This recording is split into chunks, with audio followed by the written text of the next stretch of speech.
दिन जुमे को जब गलील के यहूदिया के यहूदी जो हैं और बाकी यहूदी भी जिस टाइम पे वो बर्रे ला के हैकल में ज़बह करवा रहे थे ना, जी जी, उसी टाइम पे यीशु मसीह की सैक्रिफाइस हो रही थी। वाह वाह, बहुत अच्छा। हाँ हाँ, बड़ी तो ये जो अच्छी है ये मालूमात इस हवाले से ये चीज है। हाँ जी, बड़ी अच्छी मालूमात आप फराहम कर रहे हैं। तो नाजरीन, ये प्रोग्राम कलमकार इंटरनेशनल की जानब से पेश किया जा रहा है, और कलमकार इंटरनेशनल, जैसे कि आपको पता है कि हम मुशायरे भी करवाते हैं बहुत से अदबी और दानिश्वरों को कलमकार इंटरनेशनल के रूबरू। जी, हम आगे चलते हैं कि इंजील में हम पढ़ते हैं कि वो गीत गाकर जैतून के पहाड़ को गए। ये गीत कौन सा है?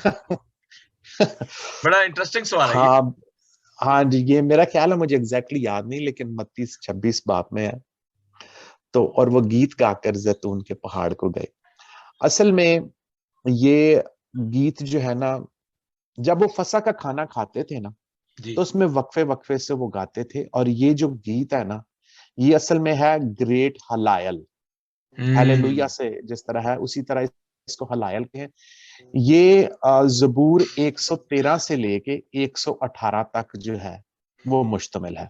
जी, जी, तो जी, उसमें से जो आयात है ना, जिसमें मसाया के मसीहा के आने की नबूवतें की गई हैं, उसकी कुर्बानी के बारे में बताया गया है, तो ये खाने के दौरान जो थे वो गाते थे, और फिर इसको कंक्लूड करते थे खाने को इसके कुछ वर्सेस के साथ गा के।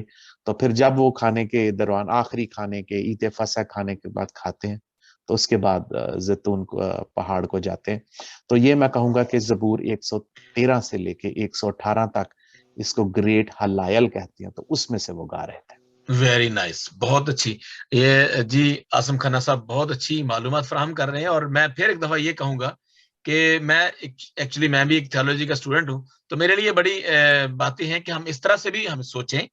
और जैसे हम हमारा जो टॉपिक था उसके ऊपर, पोस्टर के ऊपर, तो हम इस सिलसिला को जारी रखेंगे और ज्यादा हकायक पर से पर्दा हटाएंगे कि यीशु मसीह ने वो काम किया जो हमारी अकल में आता नहीं है, वो हम समझ नहीं सकते। तो मैं आसिम मकसूद खन्ना साहब से फिर रिक्वेस्ट करूंगा कि फिर हम इस तरह से एक सिलसिला शुरू करेंगे, जैसे हम चैप्टर वाइज या कोई ऐसे हकायक जो वाकई अभी तक भी वो इतने वाजे नहीं है, गैर वाजे हैं। बहुत से थियोलॉजियन उस पर गौर खोज करते रहे हैं और कुछ किताबें भी लिखी गई हैं। हम अगले सवाल की तरफ चलते हैं। तो यहूदी फसह का खाना किस तरह खाते हैं, थे और खाते हैं? पांचवा हमारी इस बात कर रहे हैं हम, क्योंकि 5-6 इफेक्ट की बात करेंगे आज हम। फसह के खाने में मैगे कितने प्याले पिए जाते हैं? ये बड़ा इंटरेस्टिंग सवाल है, बड़ा बारीक सवाल है। हाँ तो जी, मैं फिर एक बताता चलूं कि हमारा इसके साथ, हमारे ईमान के साथ कोई क्या कहते हैं, तसादम नहीं है, कोई ऐसी बात नहीं है। लेकिन सिर्फ हम उन लोगों के लिए जो इल्म दोस्त हैं, क्योंकि हमारा कलमकार इंटरनेशनल जो है वो हम उन अदीबों को और उनके दावत देते हैं कि वो भी इस तरह से तहकीक किया करें। जनाब मकसूद साहब, आजम साहब।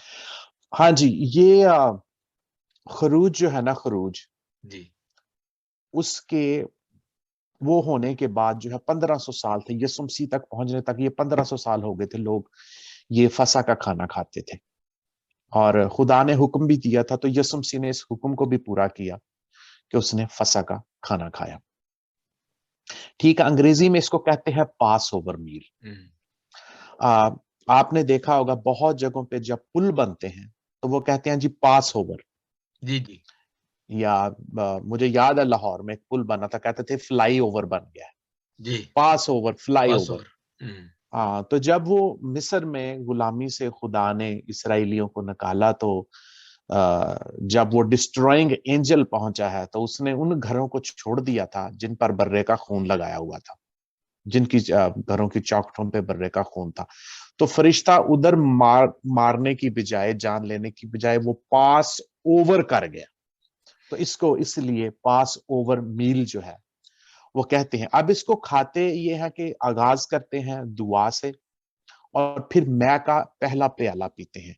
सो इस खाने में मैं के 4 प्याले पिए जाते हैं, ये बात जो है ना वो अहम है।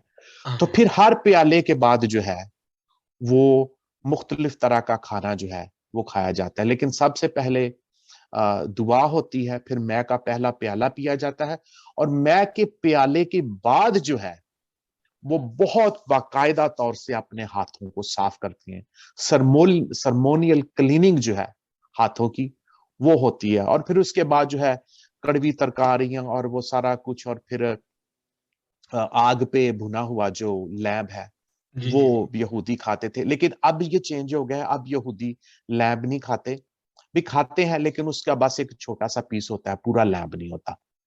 تو کچھ کی فیملیز بھی چھوٹی ہیں, فیملیز اتنی بڑی نہیں ہیں, تو جہاں پہ میاں بیوی رہ رہے ہیں ادھر امریکہ میں, تو وہ ظاہر ہے کہ فیملی شاید نہیں ہے, یا صرف ایک بیٹا ہے یا بیٹی ہے, تو 3 لوگ ہیں, تو پورا لیمب وہ نہیں کھاتے, وہ ایک چھوٹا سا پیس جو ہے وہ. تو لیکن جو جہاں پہ روٹی توڑی جاتی ہے اور اس کے کھانے کے بعد, وہ ہو جانے کے بعد, جب میں کا تیسرا پیالہ جو ہے, وہاں پہ یسوع مسیح جو ہے یہ جو عید فصح کا کھانا ہے اس کو چینج کر کے تو عشائے ربانی میں تبدیل کر دیتے ہیں. میں نے کیتھولک چرچ میں ایک بار سنا تھا, کئی بار سنا, کہ وہ کہتے ہیں اور اس نے کھانے کے بعد میں کا پیالہ لیا. جی بالکل, یہ تیسرا کپ ہے, تیسرا کپ آفٹر دا میل, اور وہاں پہ جو فصح کا کھانا ہے وہ چینج ہو کے تو یسوع مسیح کی وہ عشائے جو ہے وہ ربانی جو ہے اس میں وہ بدل جاتا ہے. اور اس کے بعد پھر جو ہے چوتھا پیالہ جب یہودی پیتے ہیں فصح کا کھانا کھاتے ہوئے, تو وہاں پہ وہ اپنی ایک خواہش کا اظہار کرتے ہیں, وہ پیالہ اٹھا کے کہتے ہیں کہ اگلے سال یروشلم میں. تو یہ ان کی خواہش ہوتی ہے. اور ایک اور اہم بات ہوتی ہے, میں نے کئی دفعہ ادھر چونکہ ایریزونا میں کافی تعداد میں یہودی ہیں, ان کے ساتھ کھایا بھی ہے فصح کا کھانا, تو وہ واقعی سچ مچ میں بھی پڑھنے میں اور لگتا ہے, لیکن آپ پریکٹیکلی بیٹھے ہو نا تو ایک ہاں چیئر خالی ہوتی ہے. تو مجھے اس وقت پتا نہیں تھا, تو میں نے پوچھا یہاں پہ کوئی مہمان آل ہے, انہوں نے کہا کہ نہیں, یہ ایلیا نبی کے لیے رکھی ہے کہ وہ کسی وقت بھی. تو میں تو ایک دفعہ اندر سے ہل گیا, یار وہ اچھا پڑھنے میں کچھ اور تھا, لیکن آج وہ اس کا ہے. اچھا صرف یہاں تک کی بات نہیں رہتی, وہ گھر کی خاتون یا گھر کا جو سربراہ ہے وہ کھانا کھاتے ہوئے کسی ٹائم وہ دروازہ کھول دیتے ہیں. اچھا, کہ ایلیا نبی نے اگر کھانے میں شامل ہونا ہے تو ابھی آ کے شامل ہو جائے. تو پریکٹیکلی جب اس میں شامل ہوتے ہیں تو انسان وہ حیرت میں ڈوب جاتا ہے. لیکن بہت انٹرسٹنگ ہے, مجھے اچھا لگتا ہے, فصح کا کھانا ہے. تو پھر وہ جس طرح ہوشانہ یہودیوں نے کسی اور سینس میں استعمال کیا, بعد میں وہ آ کے اسی طرح وہ عید فصح کا کھانا تھا, اب وہ کرسچینٹی میں آ کے تو لاسٹ سپر ہو گیا. لاسٹ سپر ہو گیا. اچھا یہ تھوڑا سا اسی کے اندر ایک سوال, تو وہ نہیں, میں یہ ذرا تھوڑا سا انفارمیشن کے لیے, اپنے ناظرین کی انفارمیشن کے لیے, کہ آپ وہ بھی ہمارے جو دیکھنے والے ہیں اس میں مسلم بھی ہیں اور دوسرے مذہب کے لوگ بھی ہیں. تو یہ ہولی کمیونین جب ہم کہتے ہیں, میرے ایک دوست ہیں غیر مسیحی ہیں, تو انہوں نے کہا جی میں نے پاک شرکت لی ہوئی ہے, تو آپ بلا جھجک میرے ساتھ بات چیت کریں, کوئی ایسا مسئلہ نہیں ہے. ہمارے پاکستان میں کسی شہر میں رہتے ہیں, میں زیادہ نہیں بتانا چاہتا, تو شاعر ہیں, اچھے ہیں. تو میرا مطلب یہ کہ ہم یہ بتانا چاہتے ہیں کہ جو عشائے ربانی ہے کہ یسوع المسیح نے جو کیا, ہم وہ ایک سنت ہے, ایک وہ جنہوں نے پریکٹیکل کر کے دیا, اس کو ہم اس کی یادگاری کے لیے کرتے ہیں, فار ریمبرنس. تو اس لیے اس کے اندر ہمارا ڈیفینیٹلی ایک ایمان ہے کہ یسوع المسیح نے کہا کہ یہ خون جو میں آپ کے گناہوں کے خاطر دے رہا ہوں, اسی سارے سسٹم کو, اس سارے کو یاد رکھتے رہنا, یاد رکھنا. تو یہ ہے اس کے پیچھے ساری کہانی. اور گتسمنی جو ایک بہت اچھی اور اہم جگہ ہے, بڑی اہمیت کی حامل ہے ہمارے یسوع المسیح کی زندگی میں, کیونکہ یہ ایسی جگہ تھی جہاں پہ یسوع المسیح فریکوینٹلی وزٹ کیا کرتے تھے. وہ ایک دفعہ نہیں گئے تھے, اکثر جایا کرتے تھے دعا کرنے کے لیے.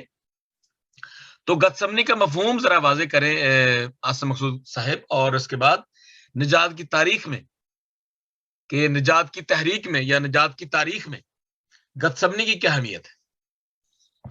اچھا ہاں, یہ آپ نے بہت اہم سوال کیا پھر, اور آپ نے ایک سوال میں یہاں بات کی کہ یسوع مسیح اکثر ادھر جایا کرتے تھے. جی, تو جب رات کے کھانے کے وقت یہودا نکل گیا تھا نا, یسوع مسیح نے کہا تھا کہ چل جو کرنا ہے اب کر لے. تو جب وہ نکل گیا تھا نا, تو ایک تو وہ تاریک رات تھی, ٹھیک ہے, تو بھئی ویسے تو چاند تھا اس رات, वो मैंने स्टडी किया हिस्टोरिकली, चांद था।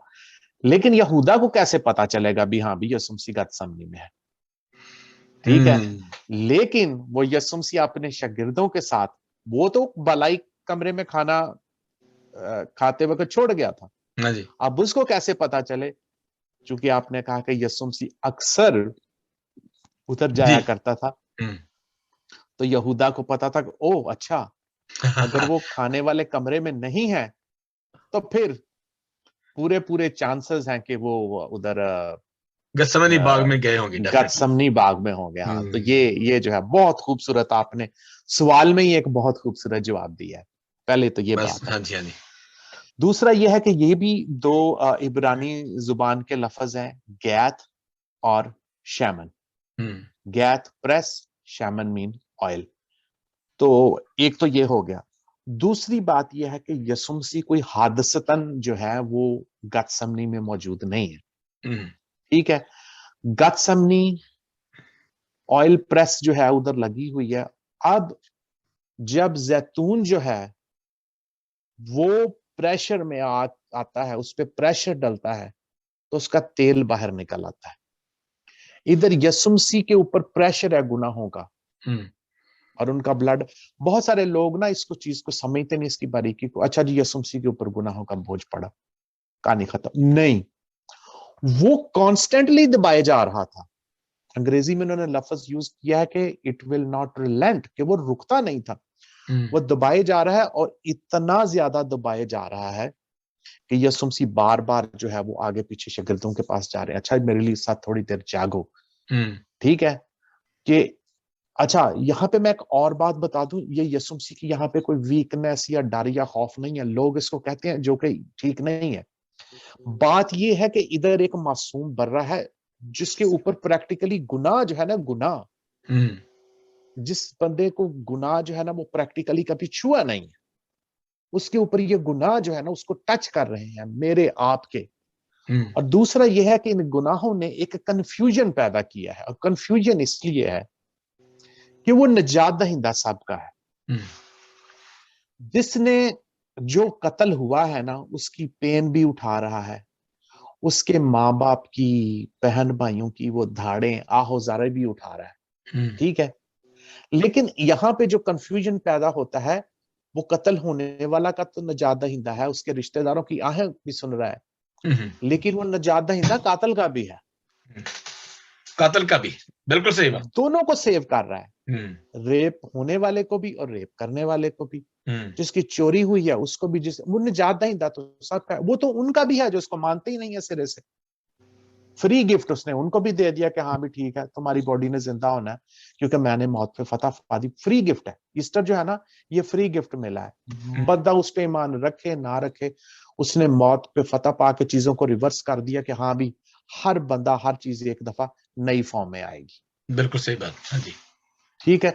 तो ये अच्छा, अब वो प्रेशर गुनाह का, हमारे सबका देखें अरबों लोग हैं जिन्होंने अभी आना है इस दुनिया में, गुनाह तो सबकी उठाए है ना, तो वो प्रेशर बढ़ता जा रहा है, बढ़ता जा रहा है, और वो वहां तक आ जाता है कि जिस्म जो है वो इस स्ट्रेस को, इस प्रेशर को मजीद नहीं, तो फिर कैपिलरीज फट जाती है, और ब्लड जो है वो जहां से पसीना बाहर आता है वहीं से जो है वो बाहर। तो ये बहुत ही पेनफुल, ये एगनी है, अंग्रेजी में लफ्ज यूज करते हैं एगनी, मेंटली भी है और फिजिकली भी है। बिल्कुल बिल्कुल, एक लफ्ज और भी है उर्दू में, जानकनी कहा जाता है। जानकनी, हाँ वो एगनी का ही तर्जुमा है, जानकनी। हाँ भी जानकनी जान जो है है ना, हाँ, तो वो उर्दू में, उर्दू बाइबल में होना कि मेरी जान बहद्दे मौत गमगीन है। तो अंग्रेजी में जब इंसान, वो कहते हैं scare to death, scare to death, to death जो है ये एक ईडियम यूज होता है कि जब किसी चीज की इंतहा हो जाती है ना, I was scare to death, कि वो इंतहा पे जाके जो है ना वो इस तकलीफ को जो है वो उठा रहा है। और ये किसी भी पेन की जो है ना वो, या स्ट्रेस लेवल की इंतहा होती है। अच्छा, मैं यहाँ पे एक और बात कहना चाहता हूँ कि कुछ लोग कहते हैं कि नहीं ये महज एक मिथोलॉजी है, ये ऐसा पॉसिबल नहीं है। मेडिकल साइंस ने कहा है, अमेरिका के मेडिकल जर्नल में छप भी चुकी है, اس میڈیکل کنڈیشن کو بیماری نہیں ہے, اس میڈیکل کنڈیشن کو کہتے ہیں ہیماڈروسس, جب بلڈ جو ہے وہ اس جگہ سے باہر, پوروں سے باہر آ جاتا ہے جہاں سے ہمارے جہاں سے پسینہ باہر پسینہ آتا ہے. ہاں جی, تھینک یو سو مچ. ناظرین, یہ پروگرام جو آپ کے سامنے پیش کیا جائے قلمکار انٹرنیشنل کی جانب سے پیش کیا جا رہا تھا, اور میں ایک دفعہ پھر بتاتا چلوں کہ ہمارا پروگرام کا مقصد صرف یہ ہے کہ ان سارے جتنے بھی مومنین ہیں, ایماندار لوگ ہیں, جہاں جہاں بھی مسیحی لوگ رہتے ہیں یا غیر مسیحی لوگ ہیں, ہم ان تک اس علم کو اور اس تحقیق کو پہنچانا چاہتے ہیں تاکہ وہ اور زیادہ ان کے اندر ایک بات کرنے کا یا تحقیق کرنے کا مادہ پیدا ہو, تاکہ ہم حقائق تک پہنچیں, سچائی تک پہنچیں. جب ہم سچائی جان جائیں گے تو ہمیں آزادی حاصل ہوگی. Thank you so much once again, آپ کا بہت شکریہ. علم و ادب کی خوشبو قلمکار انٹرنیشنل کے روبرو. تھینک یو سو مچ اعظم کھنہ صاحب, اور تمام ناظرین کا بھی جو ہمارے ساتھ ہیں اور جو ہمارے اب اس پروگرام کو دیکھیں گے. اس پروگرام کو ضرور شیئر کیجئے اور ان تک پہنچائیے جن کو ان باتوں کا نہیں پتا. Thank you so much.